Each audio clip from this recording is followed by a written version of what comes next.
నీ ముఖ క్రాంతిలో మా రహస్య పాపములన్నీ కనబడుతున్నవి అని చెప్పి బైబిల్ గ్రంథం స్పష్టంగా చెప్పబడుతుంది.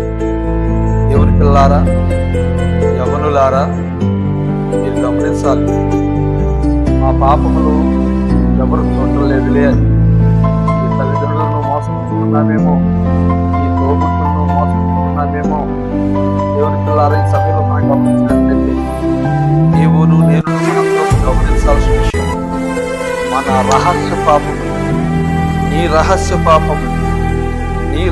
పాపములు ఆయన ముఖ క్రాంతిలో మనం చూడబోతున్నాము. అంటే నువ్వు ఎవరికి తెలియదులే అని, ఎవరు చూడటం లేదులే అని నిన్ను నీవు మోసపుచ్చుకుంటున్నావేమో.